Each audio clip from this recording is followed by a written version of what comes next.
In a world where big budget films with big name actors attached to them are filmed in green, barren wastelands, and stuntmen are becoming increasingly underutilized, one man always dares to take all of that and leave it behind, crafting a truly authentic and epic action experience with each new film. Whether it's the latest installment of the constantly outdoing itself Mission Impossible franchise, or a sequel to a movie that's almost 40 years old that no one was really asking for. Hi, I'm Anthony from Awesome Anthony Productions, and today I'm going to give you my review of Top Gun Maverick. This sequel sees Tom Cruise's Maverick returning to Top Gun to train a whole new class of ace fighter pilots, trying to get them to work together in 3 weeks for what is essentially a suicide mission to take out an enemy uranium cache in some foreign country. They don't specify, and that's not the point of the movie. The only problem is that one of the pilots in his class just happens to be Rooster, the son of Goose, Maverick's original flying partner from the first movie that died tragically. And Rooster's got a bit of a chip on his shoulder about that. Can these pilots work together as a team? Will their mission be a success? Will Maverick and Rooster become friends and learn to move on?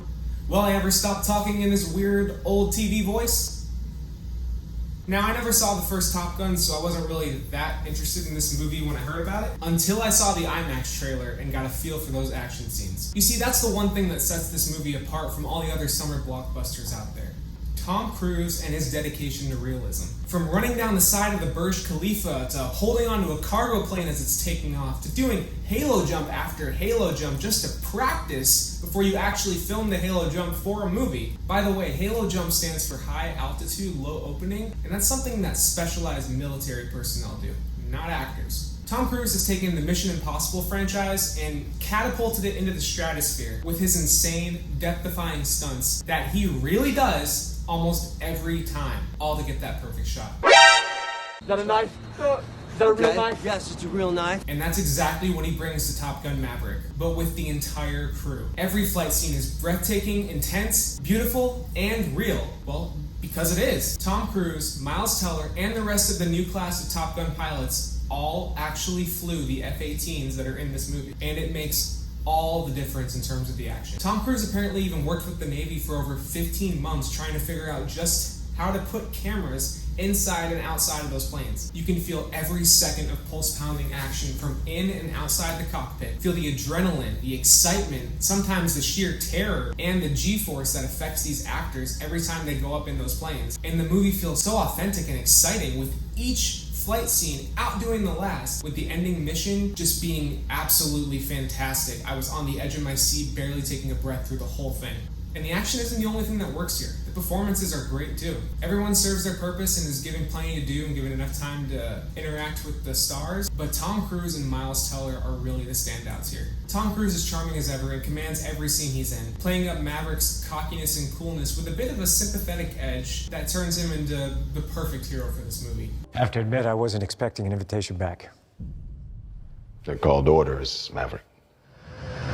And his relationship with Jennifer Connelly's Penny adds even more weight to the film, as they have just great chemistry together. Miles Teller, too, once again proves that he's an amazing actor who needs way more work to do. He's got incredible range and dramatic talent, and he has great chemistry with the entire cast, especially Tom Cruise. Val Kilmer's role in the film, though brief, is also incredibly well done and lends itself to a very touching and tasteful scene. The rest of the cast are great too, especially Glenn Powell, who plays Hangman.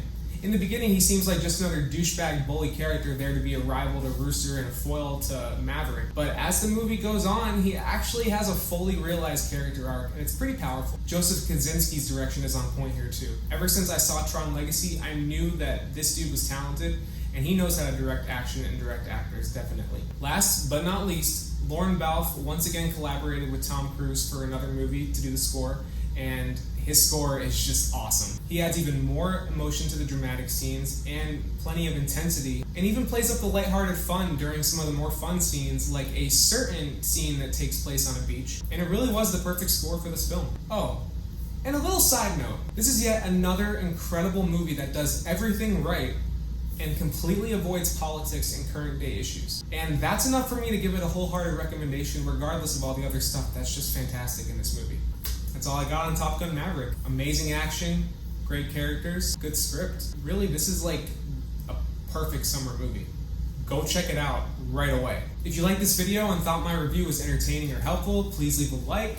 Please leave a comment if you want to, subscribe, hit the bell icon, and I'll see you on the next one. Thanks, guys.